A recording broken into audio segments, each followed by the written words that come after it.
I love your optimism because you're like, you know, and then Lewis will bring in all the butterflies and everybody will get together and enjoy each other's communion together as a family. And I'm like, that's like the fairyland dream of Ferrari. I love it because like Leclerc, legit, like Lewis is over here singing the praises of Ferrari. He is the Messiah over here.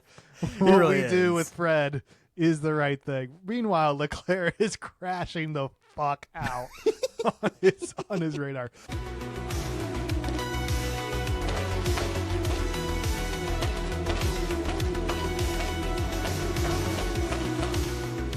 Sam, what a week.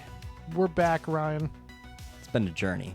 It's been a journey. Hey, good things happen to those who wait. You're right. It's the Cooldown Rundown, man. We're a little late off the ball, but that's A-okay. You know what? Life happens. Life happens. People have to go to weddings. You know, my friends just decided to pick the weekend that Monaco is happening, so Bastard. shame on them, but here we are. It's okay. We're here now. We're going to talk about Monaco, and we're also going to do a combo and talk about our preview and our bet slip for Spain this weekend. Heck yeah, So- this is called double duty, man. We're going to do it. Yep, little double There's tap only one action. way to start it, though. Absolutely. Perfect. Cheers, buddy. Yeah, cheers. Oh, we're getting better at the timing.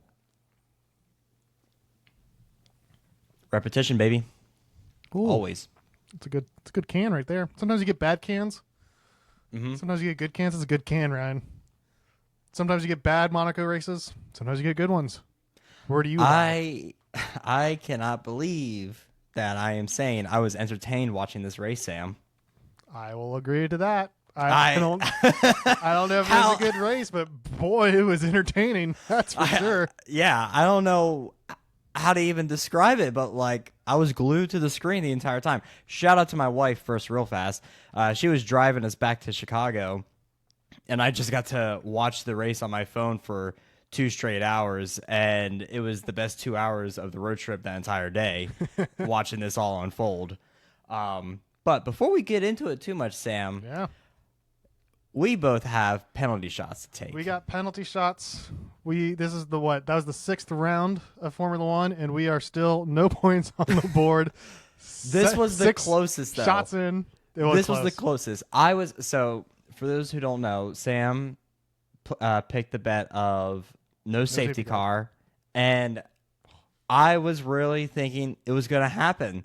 It was getting to the wire, and I was literally in the car. I was like, fuck, Sam's finally going to have some points on the board. This sucks. And then the F1 gods gave me not one, Sam, but 2 safety cars and a red flag, just to really add salt to the wound there for you. So Dude, shout I out Lance, shout out Charles. I completely forgot about it, to be honest with you, until the safety car happened, and I went, fuck! There's my bet. God damn it. Yes, there's mine. It hurts. Well, I don't know if it hurts as much as yours, because Ryan's safe bet was Charles Leclerc wins the race. That did not happen. I mean, I Didn't should've even get known better. pole. Didn't even Should've get known better. pole. Should have known better. But now it's time to pay the Pied Piper. The bill comes Cheers. due, Ryan. Cheers, Cheers. brother. What are you drinking, real quick? Just some whiskey, Jameson. Bull- How about you? Oh, Jameson. Yeah, it's Bullet. Mhm. Bourbon. Ooh, All right, buddy. Fancy. See you on the inside. See you on the other side. Ooh. Your favorite moment for me? Water. Ugh. You gotta stay hydrated. Yeah, I think so. Oh, Oh man. that was a good one. That was a good one. Ryan, is Kimi Antonelli going to win this fucking championship? Oh yeah. I'm saying right now, Sam. Until proven otherwise, all of my ponies, all the pony I am picking the entire time is Kimi Antonelli. Gimme. Okay. Kimi. Every fucking time. I know you had some concerns about him in Monaco because of how did. bad he did last year. Bro, he fucking killed it. Absolutely killed it. Ferrari were favorites, and they looked good until, in traditional fashion, Q3, Italians. and they just fucking shit the bed, Did. and Look- Kimi just killed it. He did. That qualifying session was crazy because one, Max had pace, so like I'm sit up straight, Dude, tune in. I was terrified. I was like, fuck, Yeah. Max is going to win. He sets one. Leclerc, I literally, a coworker texted me. He's like, hey, I didn't watch qualifying. What happened? And I wrote, Kimi killed it. Leclerc biffed it. Because, like, Leclerc had a horrible time, didn't set a first lap, ruined his second lap. I think he hit a wall. Like, it did not work out for him. Kimi comes out of fucking nowhere and sets a great time, beats Max out by 200ths of a second, leaving George all the way starting the race in P5. Huge upset of difference, man. Huge. He did it. Kimi did it on Saturday, did all the work on Saturday, and then he held it on Sunday. He did 2 standing starts and 2 safety car restarts, and didn't fuck up throughout the whole thing. Like it was a masterclass of a drive. It was really good, right? It was really good. To do it at 19 years old, Sam. Do it at 19. He got the Grand Slam, led every lap, pole, race win, 2 others. Fastest lap. Yep. And then, I don't know if I said led every lap. But Yeah, he you did it. Yeah. Well, whatever the 5th one is, he did it. So he's the youngest Grand Slam Formula 1 driver there is. He is tied with Lewis Hamilton for a race win streak of 5. If he gets one more race win, he will have the same amount of career wins as George Russell. That's crazy. Dude, he's gonna beat George's career wins this year. He's coming up on Lando's. He's going to do it this weekend. Dude, yeah. That, Lando's, Oscars, like there are people on the list of race winners in Formula 1. Kimi is very slowly coming up into these like top 4 positions, behind Max, Lewis, and Alonso. We are, Sam, I think we are entering in, if Kimi does it this season, we're entering in the era of Kimi. I think so. Like, For sure. like Lewis had his era, and he's still a very competitive driver, and I cannot wait to talk about Lewis's performance these past few races, especially in Monaco. Max is still a great driver, too. He just doesn't have the greatest car right now. Kimi has it all. He has great pace. He has a great car. He has a great team behind him. We could really see in this regulation cycle the era of Kimi, Antonelli, and just like leapfrog all of these other drivers that have been waiting for this moment. Charles included. George included. Yeah. Fuck Lando. Where the fuck is he at defending his championship right now? Where is Spider-Man? The world wants to know. He looks blissful, though. Lando looks like he is at peace. I've seen some TikTok edits of like, when you win the championship last year and you don't have the car this year, you're like, what can I do? I'm just here to drive.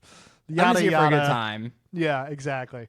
Yep. And like I can't fault him either because right now, I mean, the McLarens are fighting the midfield technically, so Where they did they finished. qualify?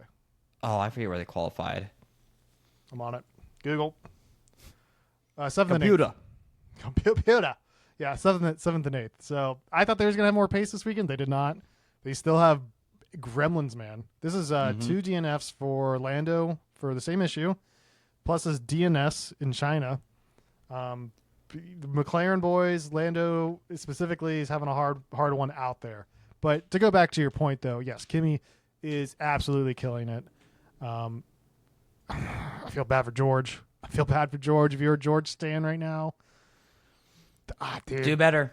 I mean, honestly. I mean, look, I was so critical of Lando last year and of Oscar at different points of the season. And you know what Lando did at the end of the season to secure the title? He did better. Now, the papaya rules also have a factor in that. Yes, I will put a little asterisk up there. But Lando was able to lock the fuck in. Yeah. George, you're in the same machinery.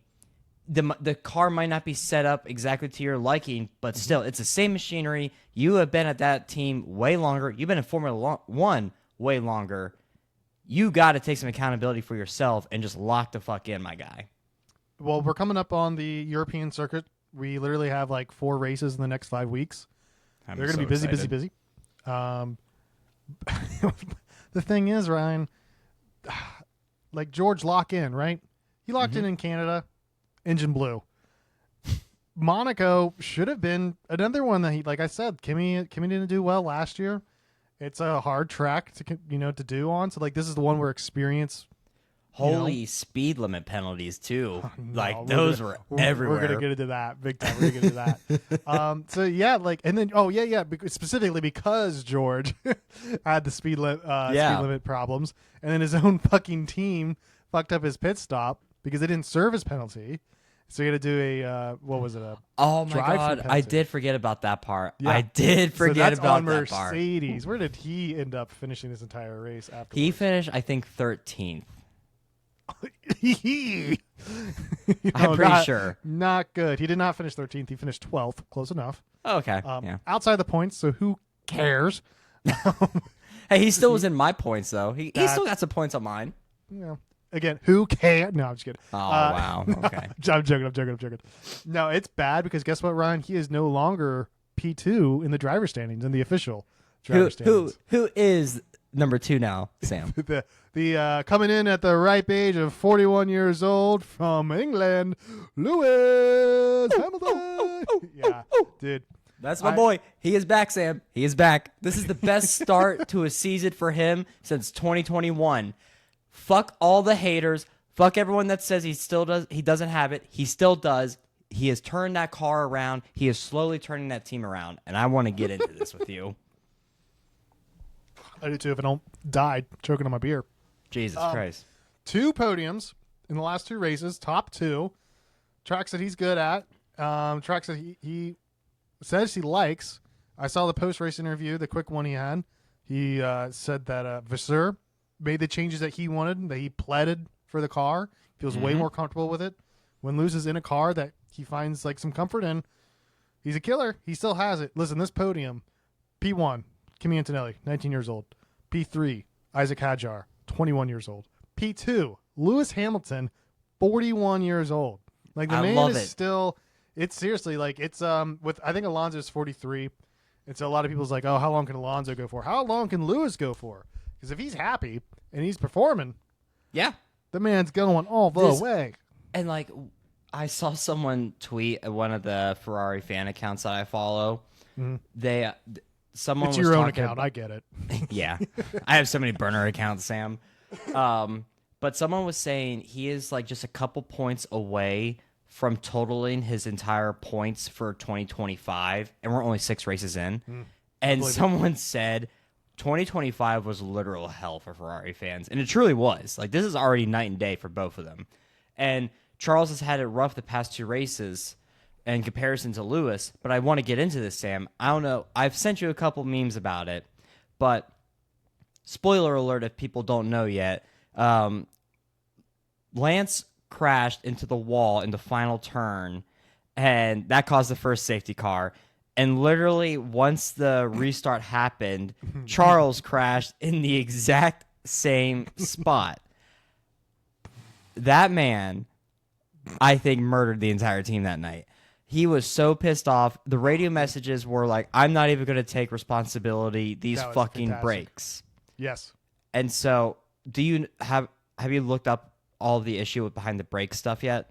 So I don't know all the issues part. I just know what he said about it. I know he said like he felt like he had like a front brake, but he had no rear brakes. Basically, he would tap his foot on it. He got absolutely nothing that he wanted out of that car. Okay. That's what I got out of it. That's what I know. So from what I have found out through the grapevine of the Ferrari fan base and some of the insiders in Italy, what's happened the past 2 races and why Lewis is feeling way more comfortable with the car and why he's given praise to Fred for putting in the changes. One of the issues was the brakes. Ferrari has always used the supplier Brembo for brakes. Okay. And Lewis never liked them. He has never felt comfortable using those brakes in the Ferrari car. It was an issue all of last season, and he has pleaded with the team forever. So he finally convinced Fred and the rest of the Ferrari camp to give him the same brake pads or brake setup that is used by the Mercedes team. Mm-hmm. And that took a while to figure out. And then what? Yeah. No, I'm just imagining like you had like a 10-year contract with Ferrari, selling them brakes. Yep. And then Lewis comes in and is like, says, "Fuck no, off. no. I got a guy. You're gonna love him. Now here's a guy." Yeah. And Leclerc's like, no, what? Well, so what happened was the what they decided to do was have, for these past 2 races, Canada and Monaco, have the cars be set up in 2 different configurations. Okay. And so Charles kept the same Ferrari brakes with Brembo, and Lewis got to have the new brakes that he wanted from that manufacturer. I forget the name off the top of my head. Google it. You'll find out. And so... RyanFakeNews.com. Ferrari. I have a whole website, y'all. Yeah. And so Charles knew going in, like, they were going to be different, but that's why he said that over the radio about these fucking brakes, is because he's clearly seeing the difference in Lewis's car now compared to his. And so I think through the rumor mill, Charles will now have the same brake setup going into Spain this weekend as Lewis has. So Gotcha.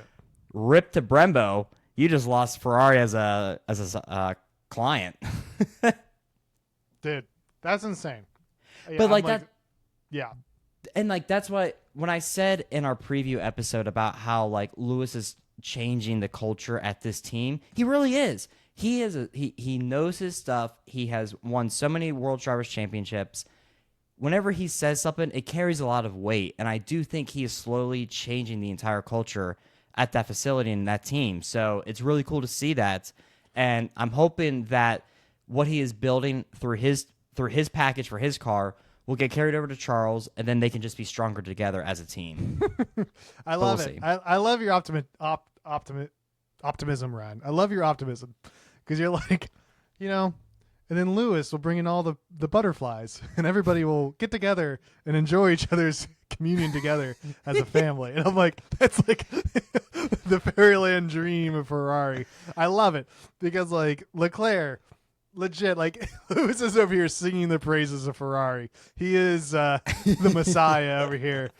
What really we do is. with Fred is the right thing. Meanwhile, Leclerc is crashing the fuck out on his radar.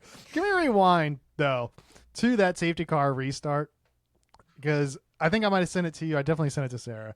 But like somebody doing a rewatch, and you just see Kimi go out the front, and then Lewis come out second, and there's a gap, and you're like, wait, where's Leclerc? And the moment that your brain asks that question, You he's see in the camera fucking shot. wall. Yep. You already said it, but his radio message, Ryan, had me cracking up. Yep. He said, you know what? I'm not even going to take fault for this. It's not my fault. These goddamn fucking brakes. And when I say that's a loose translation, that is a loose quotation of Charles Leclerc. I've only changed a couple words there. He was livid. He was hot, man. He was hot. Go ahead. I want to give credit to the cameraman that followed him into the pit, into the garage to talk to the team.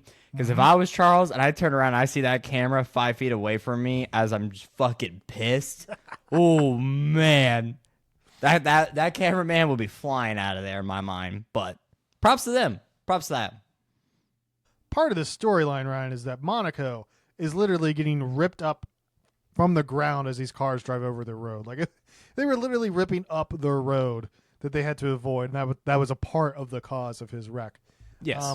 But he could have been maybe a little tilted for the pit stop strategy. Now I want to ask you, what was your opinion of Leclerc coming into behind Hamilton on the first safety car pit stops?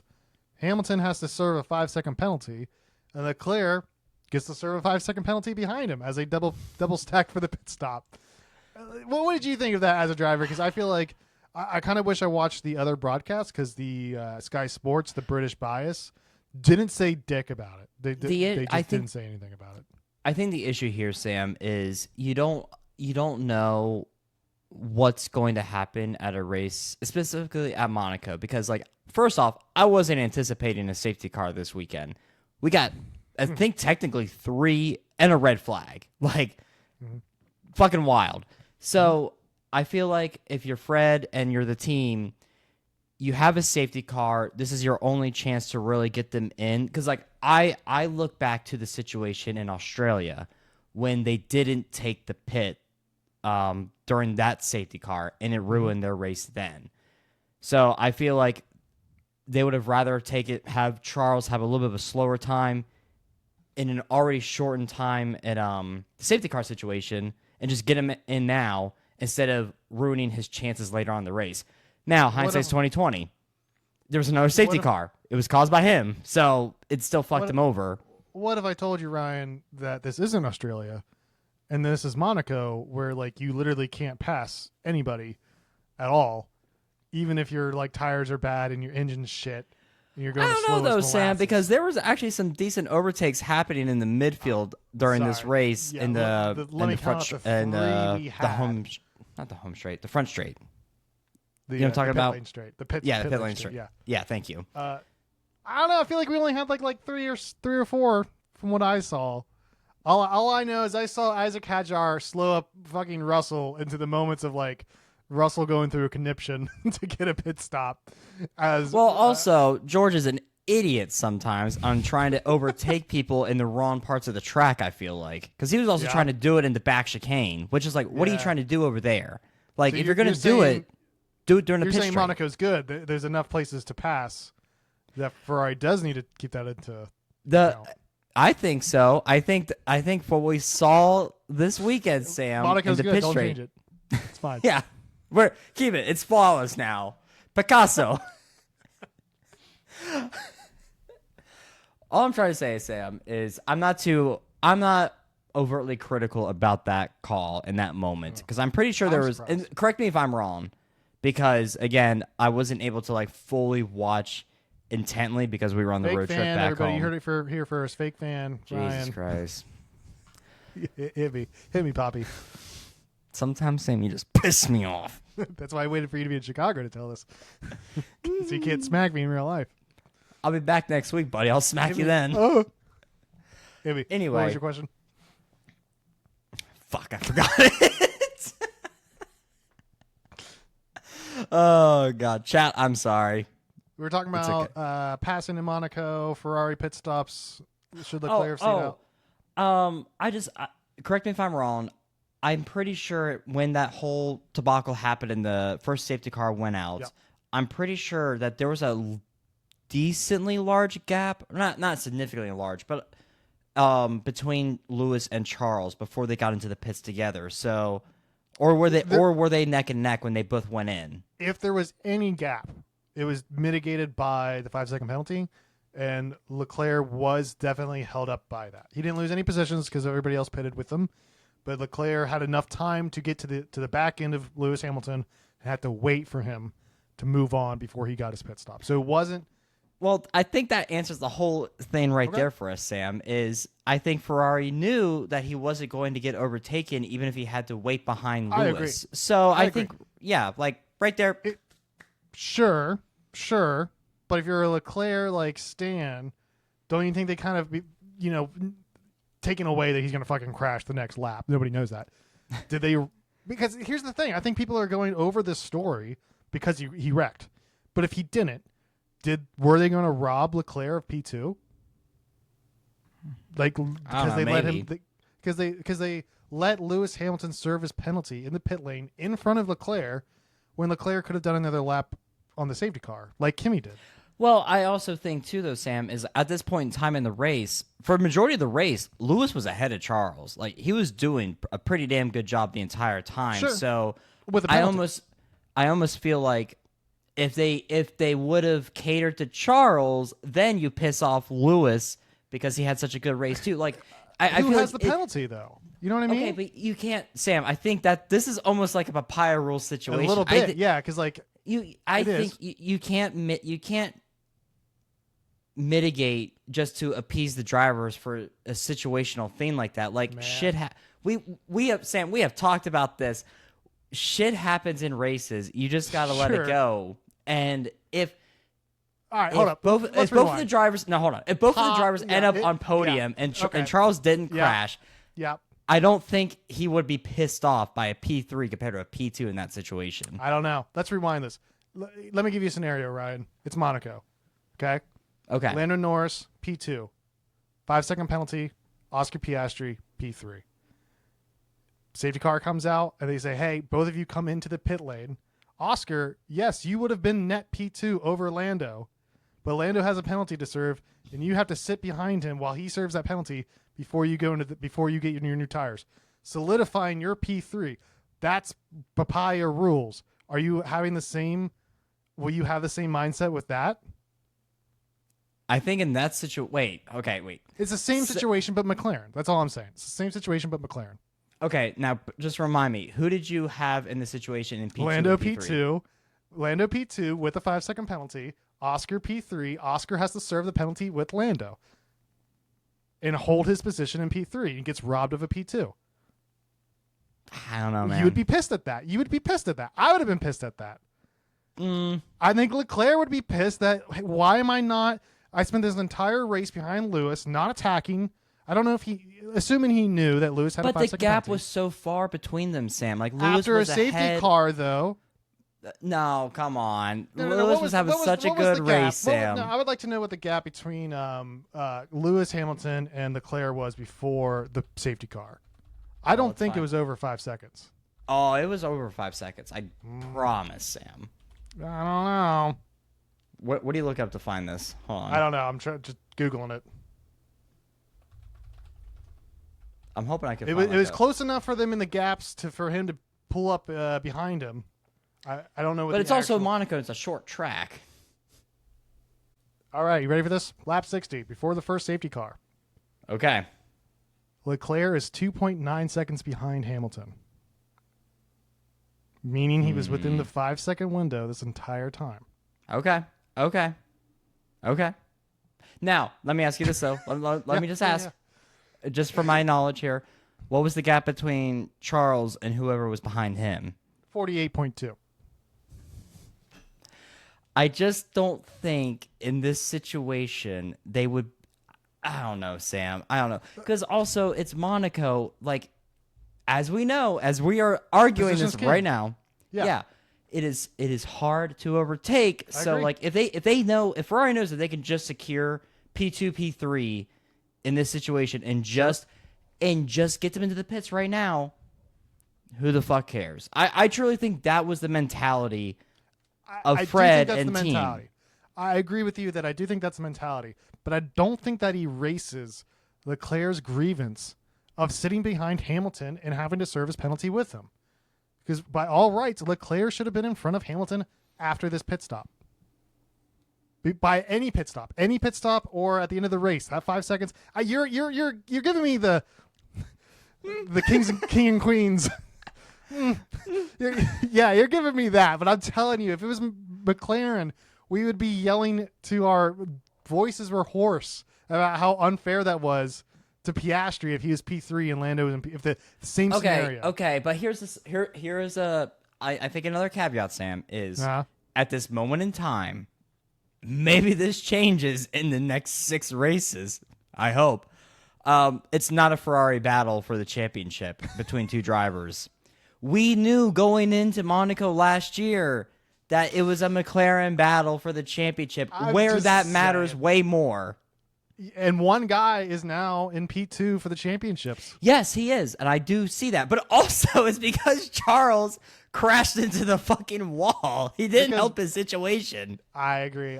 There's moments with you. I'm just saying, I feel like you're giving it a little bit of a pass because it's Ferrari. I think you're smoothing over the edges just a little bit because it's Ferrari. That's fine. It's okay. We all have our biases. Yeah. Hey. I'm the least biased of this. Max was out of the race. It's fine. I was about to say, we are half an hour into this, and we have yet to talk about the start of the race. Sam, the other person on this podium today was Isaac Hadjar. Yeah. Why was Isaac on the podium and not Max Verstappen? Can you walk us through that, please? Max's engine blew up, and Isaac Hadjar's was literally in the process of blowing up for over 70 laps. But Sam, the FIA just said they have the best power unit. It makes no fucking sense. Big Engine doesn't want you to know. Their engine is great when it works. It just doesn't work half the time.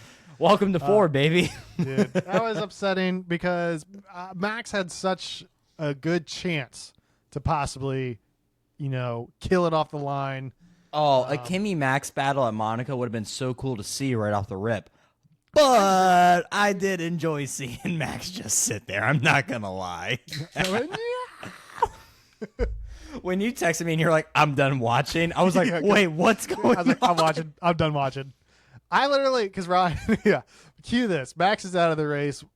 Start the procession of the parade of Monaco. And I started writing down every reason why this track is bad, why it's bad for racing, why there's no overtakes. We're not going to have anything to say about. So it's just, I'm going to get on the bitch train for Monaco instead of Ryan. Me. And then we got what we got. So I don't know. Max being out of it, it's just one of those things, man. Like, honestly, it pisses me off in the moment, but it lets me be more subjective. It does. It absolutely does. It does. And like, that's also like, whenever Charles went out, like, sure, I was sad, but I'm also just like, all right, let's just see how the rest of this goes. Right. But I will say though, like, because of the time change, Sam, I thought the race started at 10 Central Time, not Eastern Time, and I was still in Pennsylvania when it started. So I was like 5 minutes behind whenever you sent that text. And I had to like rewind everything. Boy, as soon as I saw the start, I had the lock-in moment. I leaned forward in my seat and I was like, "Let's go! This is awesome!" Wow. So it was great from the start for me. I know not for you, unfortunately, but hey. Hey man. Well, both of our I don't know. Where does Hamilton lie for you with Leclerc? Like, who's your boy? I mean, it's still Charles. I have been a Charles stan through and through. Good to know. But I do love Lewis. Well, he's on my team. I root for him too. I want to see him win a race. Sure. Yeah. I was just gonna say that both of our guys, go home a little early. At least Max didn't have to do the whole race and then like biff it in the last 10 laps. I've seen that happen too. But yeah. I didn't get to see that, and I feel like Leclerc's more of a heartbreak, kind of a thing. Well, and like I know we have in our notes here. I expect Charles did not have a good race at Monaco. 2024 was objectively a rarity for him at this track. So that the exception that proves the rule. Yeah. So whenever it happened, I was not upset. I truly, it was more of just like, that seems about right. Just to say it just happens. Yeah, there it is. Yeah, exactly. Well, I was just gonna say that our number twos both made it up to the podium. Lewis. They did. Lewis getting there, Hadjar getting there, because Hadjar, dude, the man was having a fit. I couldn't. I didn't have the volume up for most of the race. Sure. I only heard bits and pieces. Can you walk me through the situation that he was dealing with? So I'm not entirely sure what was happening with his engine. I just know he had engine problems. He was not able to get full, and I think he was having a really hard time getting that bitch down to the first gear, which you really need for in Monaco. Oh yeah. So he was just like leaving the turns way slower than he should have been. That's why there was a huge gap between the top runners and Hadjar, keeping Russell behind him the entire time. He did, I think he cut one corner. So basically, he was just having engine problems the entire time.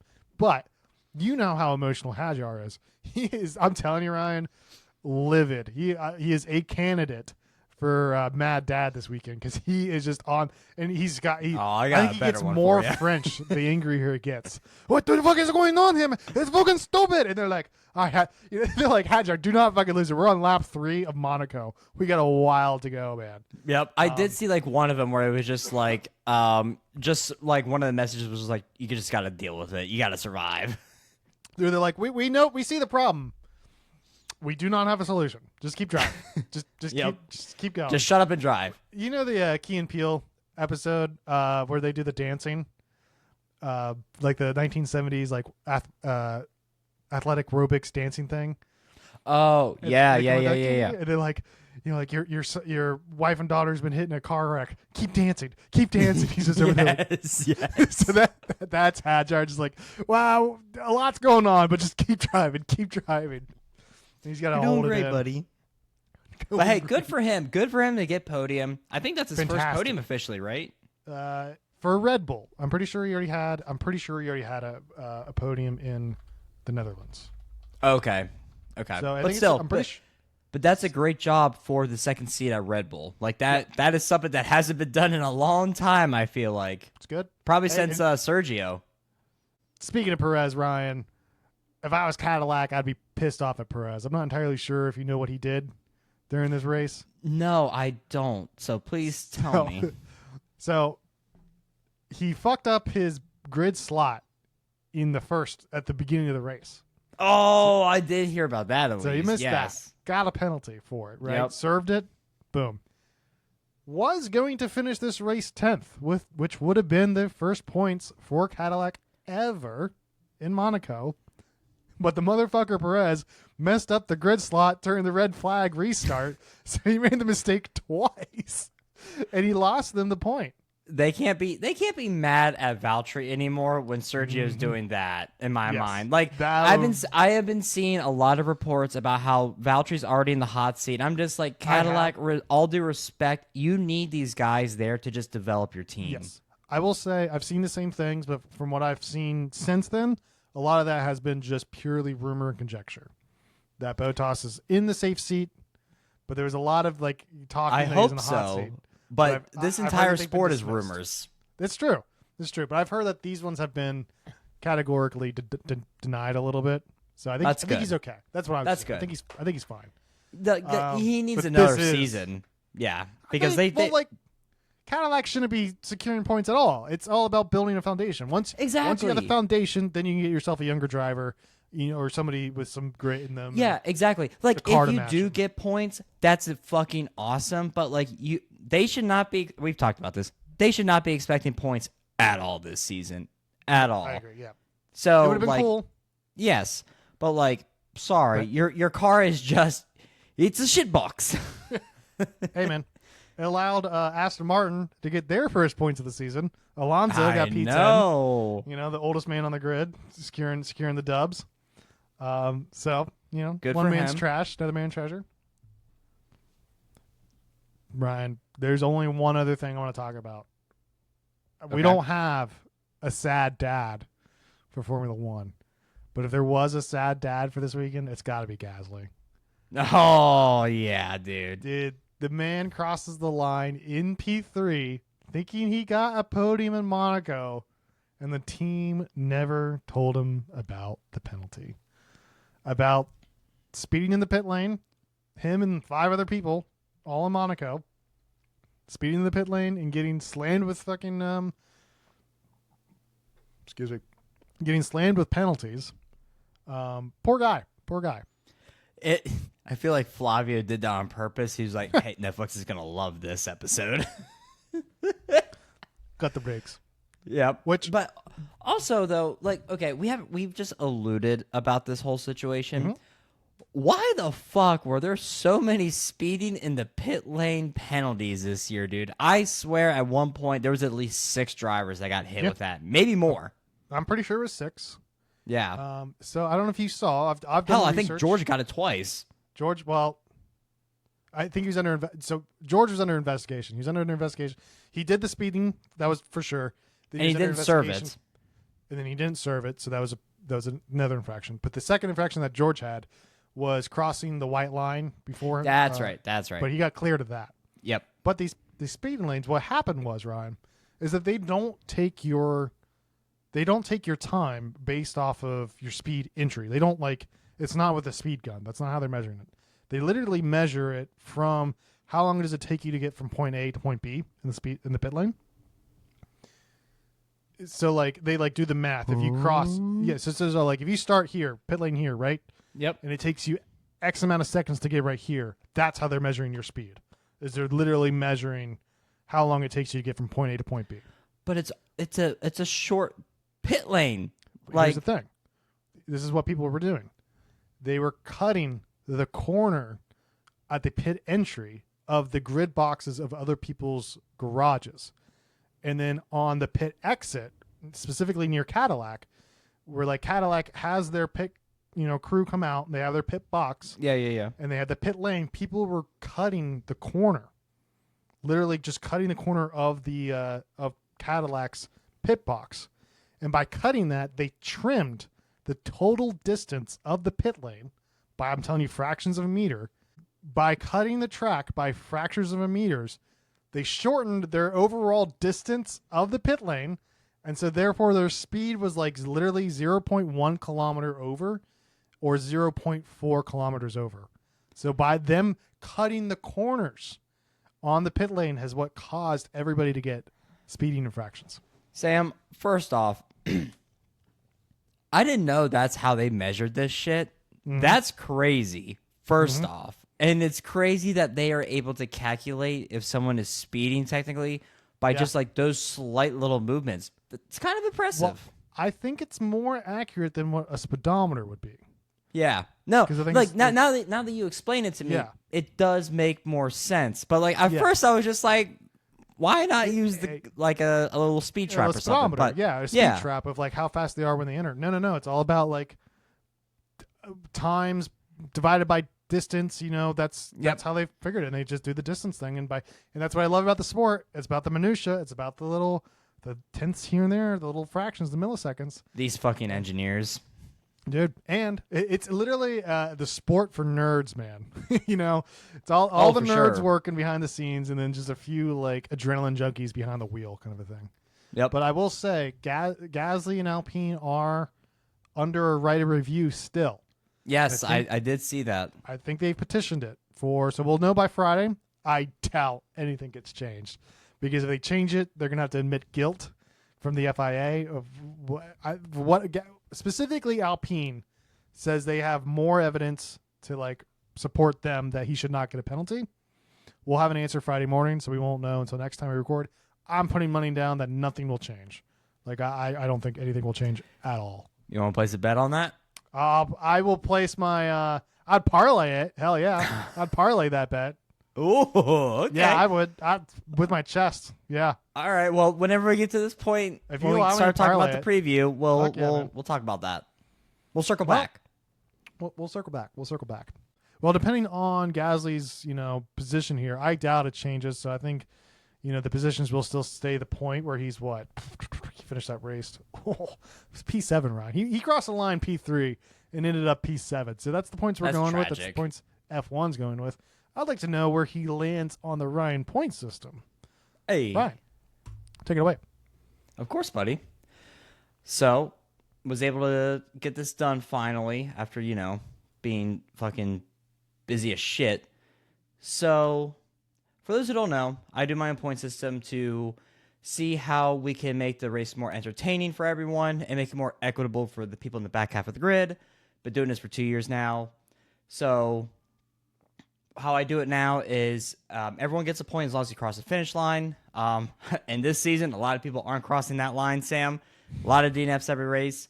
So if you don't finish the race, you're not getting a point. Sorry. And then from the top 10 up, it's the same amount of points distributed as in the regular point system. So there's a little bit more of a variety of gaps in the top half of the grid compared to the bottom half. But there's a lot more movement this season compared to last year too. All right.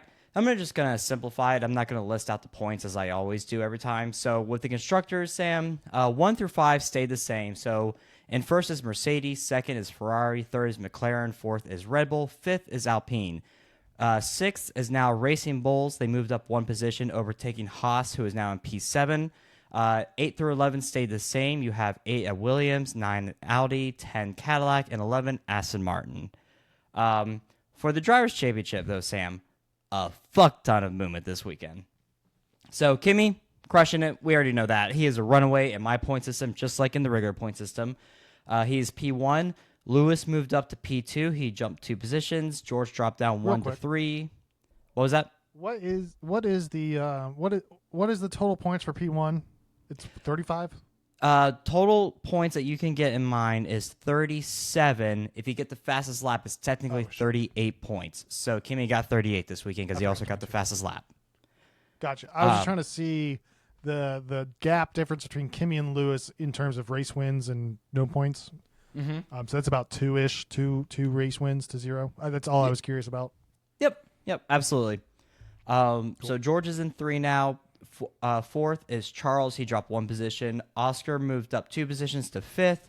Lando and Max both dropped 1 position each. 6th is Lando. 7th is Max. 8th is Liam. He moved up 2 positions. 9th is Pierre. He stayed at the same position. Rip him. 10th is Franco. He dropped 2 positions. 11th is Esteban. He moved up 2 positions. 12th is Isaac. He had the best weekend out of anyone. He moved up 3 positions, Sam. 13th and 14th are Oliver and Carlos. They both dropped 2 positions each. 15th is Gabrielle. He dropped 1 position. 16th is Arvid. He stayed in the same position as last week. 17th is Alex. He moved up 2 positions. 18th and 19th are Sergio and Nico. They both dropped 1 position each. 20th is Fernando. He moved up 2 positions. And then Valtteri is 21st. He dropped 1 position. And pulling up the rear at last place at 22 is Lance Stroll. He dropped 1 position as well, Sam. That is the point system currently as it stands. Heck yeah. I think it's just interesting that Lewis is in P2 with surpassing George with about 2 race wins. Race wins the DNF difference in points. So it's kind of cool that it's still working out the same-ish.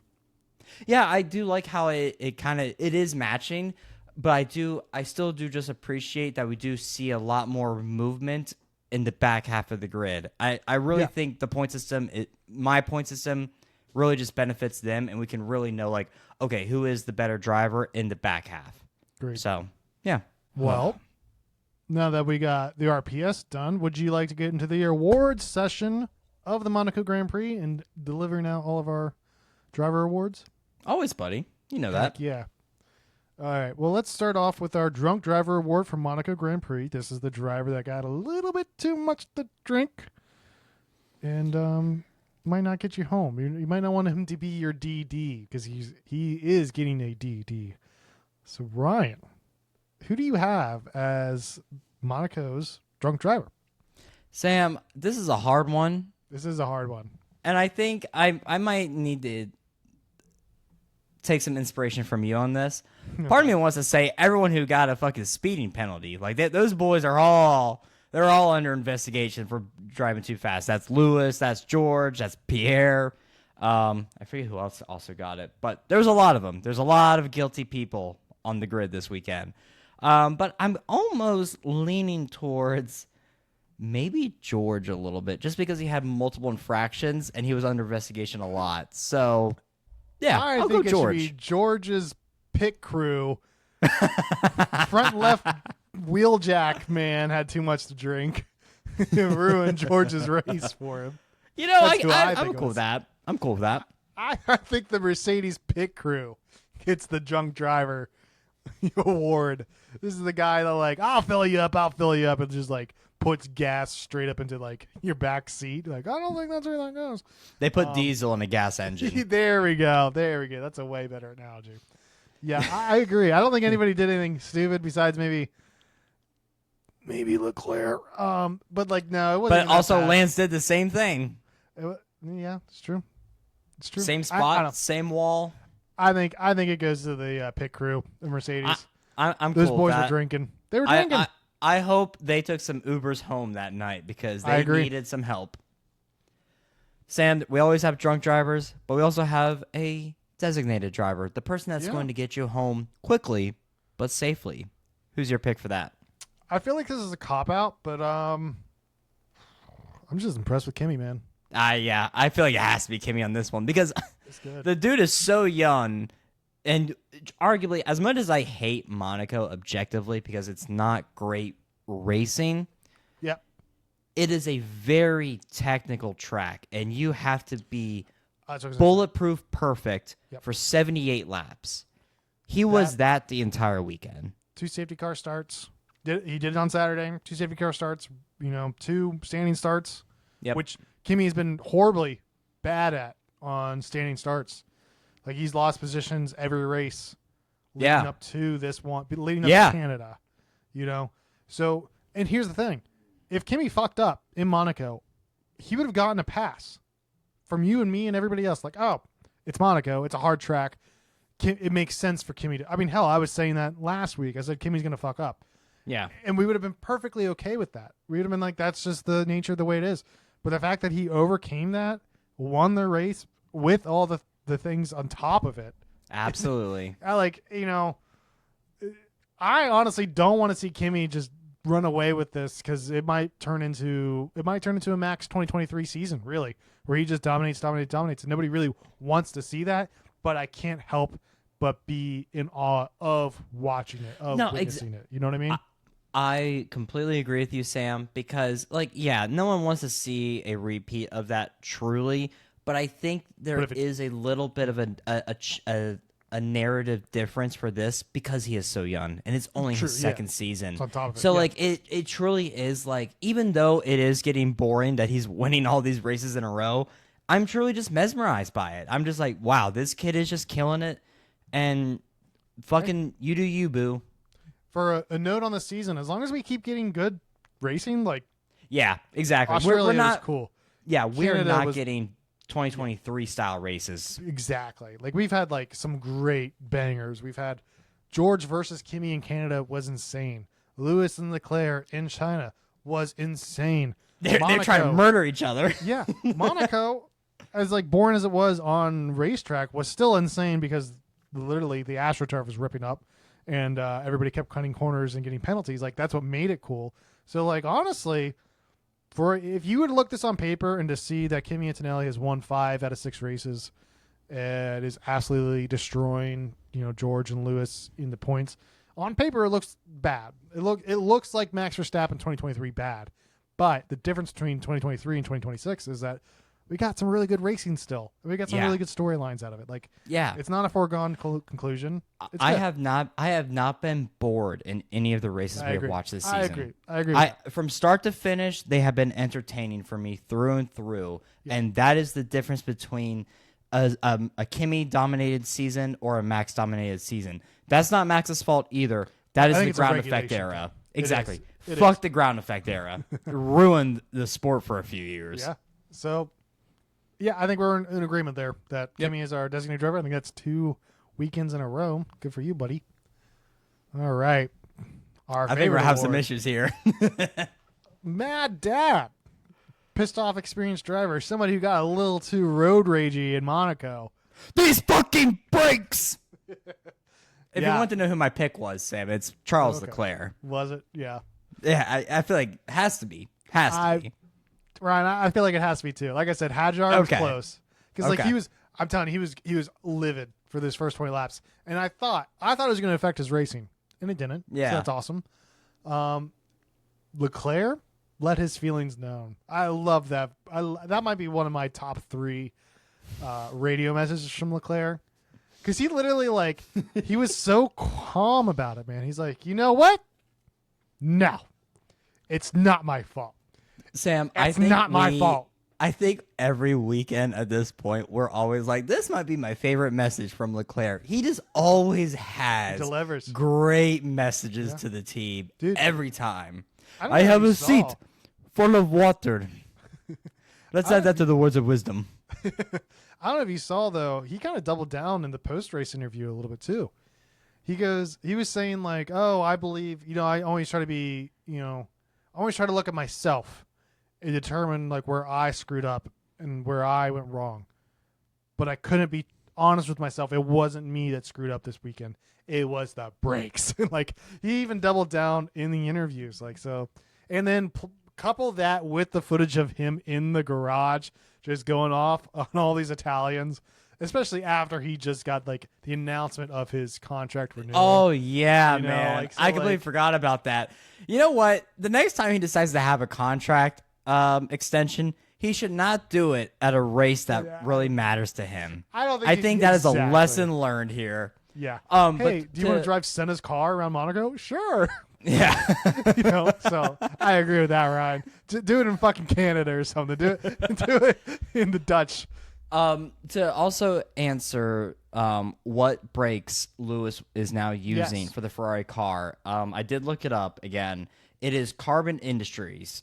Those are the brake discs that he was using at Mercedes and that are now being used on his car. And I imagine they will be on Charles's car this weekend as well. So, yep. See you, Brembo. You're gone.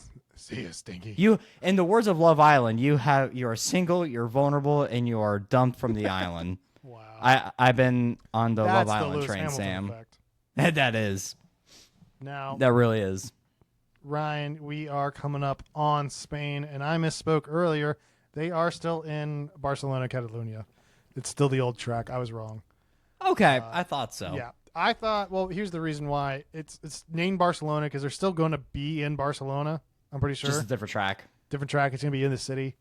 And I'll tell you what, they've been releasing promotional material for the racetrack next year. Like they've released like signs driving the track. That's why I've been getting confused myself. But first off, real quick, welcome to the preview half of this episode now for Barcelona, everyone. Yeah, this is a double whammy, baby. It is. We're going to talk about a little bit of what we're looking forward to, what we're wanting out of it, and then we'll get into our bet slip. I'm looking for a Red Bull win, personally. I will say right now, I do not think Ferrari will have nearly as good of a weekend this race. With that pit lane straight or the pit straight, Sam. No, see ya. I will be happy if they get if they both make top 10. I'll be happy. That's a good day for me. I think Ferrari's getting an engine upgrade in Austria, which is next. Yes, they are getting. Oh, that's actually news. That's T. This is T right here, y'all. They are getting not one but 2 engine upgrades this season because of the I forget what it's called. Is it part of the Red Bull benchmark rule thing? Is that what's going on? Maybe I forget the acronym. Okay, is it start with an A? Yes, it starts with an A. Thank you. But because the FIA... For our fans at home, it's a regulation that starts with A. You go from there. It's on you to look it up yourself. Yeah. We're not going to do it for you. I believe it's like a benchmark test. Yes, where, it is. You find the best engine. Yes. And then if you're within a percentage of that engine, that unlocks a certain amount of development time for you or something along those lines. Yes, and Ferrari has been proven to be like so far below the benchmark, which was Mercedes' engine. And it's Red Bull now. Yeah, it's Red Bull now, which is fucking crazy. But it has given them 2 engine upgrades this season. So the first one is coming in Austria, like you said, and then... the next one will be immediately after the summer break, right before they go to Monza. So, oh shit, that will be a big one. That they're probably throwing their whole ussy into that one, Sam. Yeah, I would imagine. It's, not only is it Italy, but it's also like one of the most engine heavy tracks there is. That's interesting. Yeah. So I am excited about that. I'm excited that they're getting some extra development. So we'll see what happens there. Yeah. So I think the main takeaway is that we are counting Ferrari out until these upgrades. Yeah. Especially on a track like Barcelona, they're not going to have a good time. And it's one of those things that, like, I don't know, I think Mercedes is a little bit too far ahead, to be honest. If McLaren can figure out how not to blow up their engines, maybe. And it's also a Mercedes engine too, which is crazy. I know. It's insane. I saw the meme. Sam, you've seen this meme too. It's the meme of the guy, the soldier that has his head is taking all the flack, and like just a person laying down sleeping. And the meme was all of the Mercedes engine drivers, Oscar, Lando, George, Alex, just taking the heat this season, and then there's just Kimi just sleeping and snoozing in bed. It's honestly so true. Maybe this will be the race where the pendulum finally swings the other way, and it's a Kimi DNF. Something tells me it's probably not, but who knows? Well, here's the thing, Ryan. He is at 5 wins, so I didn't think he'd get this far, to be honest. I thought he would have stumbled within these last 2 races. If we get to 10, that's Max's, his streak. He's already, with Kimi with 5, has already entered that. There's nobody who's won 5 races in a row and not won the championship. So really, yeah, that is like statistical fact. It's put all the money on Kimi, everyone. All the money. Everybody, listen here. Get your bets all out. in. Let it ride. Let it ride. You ready to get into our bets then? Yeah, let's do it, Sam. What do you got for me this year? Or not this year, this weekend. Excuse me. I'm up first here. So I'm scared. So for Ryan, for your safe bet, is going to be for qualifying. George Russell gets pole for a plus 225 points. Ooh. Okay. Okay. Your medium risk bet, Ryan, is going to be that both Racing Bulls are in the top 10. I almost gave you that same bet today. Oh, hell yeah. That is at a plus 450. Mm-hmm. Now, your high risk bet, and I like this one a little bit. Top 2 for the race win, Lewis Hamilton. Lewis Hamilton gets top 2. No. You got top 2 these last 2 races. We just spent the past 5 minutes talking about this, Sam. There is no way Ferrari is getting anywhere near top 2. Maybe a sneaky podium. Maybe. Hear me out. Both McLaren's engines blow up. That's not unlikely. Max is in there. That's not unlikely. And then it's just the 2. He just has to beat one Mercedes. Sam, I feel like you're just trying to put me into I'm a just trap letting you here. know. I'm just letting you know what's there. And that's plus 850. That is kind of crazy. Crazy. Yeah.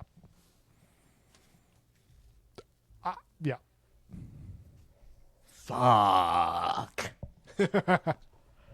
I'm looking at these, and I actually don't hate them, Sam. You gave me a good spread this week. You gave me a really good spread. I like him.